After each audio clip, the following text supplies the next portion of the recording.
welcome back to the channel. It's been a while, I've missed you, there's been a lot going on, but happy to be back.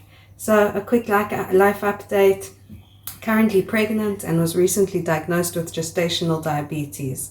What does that mean? I've had to totally alter my diet, the way I look at food, what I eat, and essentially we're doing very low carb diet, high fat, high protein, vegetable, etc.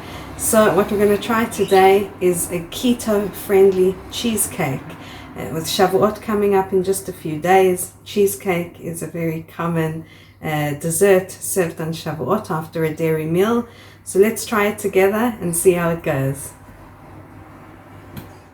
Alright, so we're going to start with our crust base. We're going to go in with our almond flour, our almonds,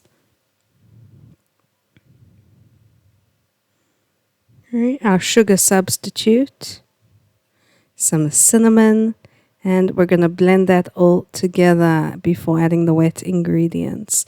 As always, all the measurements will be in the description below, so don't stress. So you want to get that nice and finely chopped up so you've got a good crust ready to go. Okay, we're going to go in with our vanilla extract, and I'm usually generous with the vanilla extract. Our butter. In hindsight, I should have added more butter, so I will put extra butter in the description below. Again, I'm going to mix everything up. We want it to be a nice crummy, semi-wet mixture, so we'll be able to pat it down in our pan. And you can see here it looks almost like breadcrumb consistency, and that's what we are going for. So I'm greasing my pan here with some butter. In my opinion, an important step. And we're going to go in with our crumb base.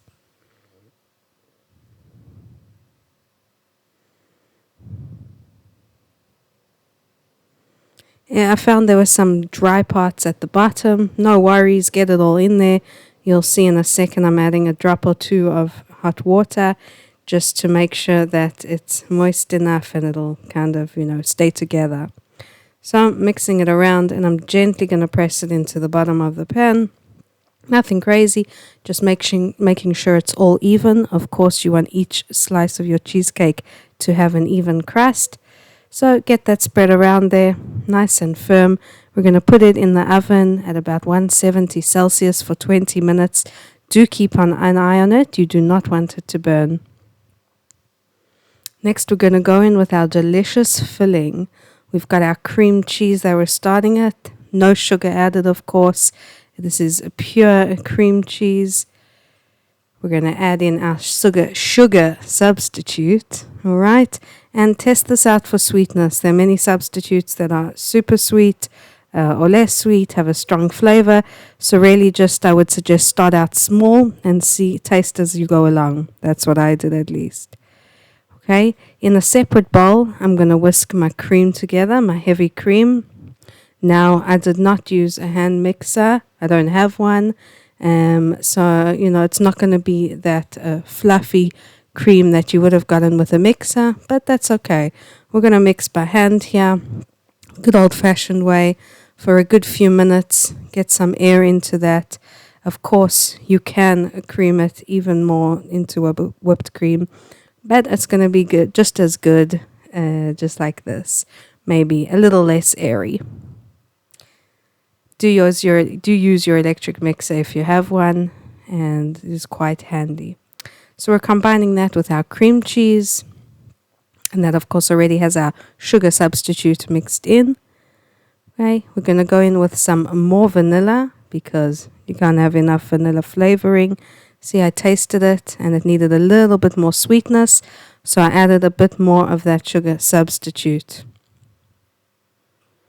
So like I said, the vanilla is going in now, making sure everything is well incorporated.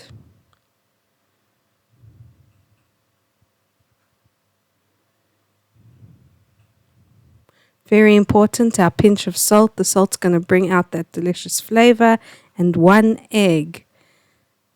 The egg will help everything to come together in the oven to be solidified. So make sure that egg is also mixed in well. Now once everything is well incorporated, we've let our crust cool down. You do not want to put this in when it's hot. And we're going to gently pour our cream cheese filling on top of that crust. Make sure to use a spatula to get it all out there. You do not want to waste any of this goodness.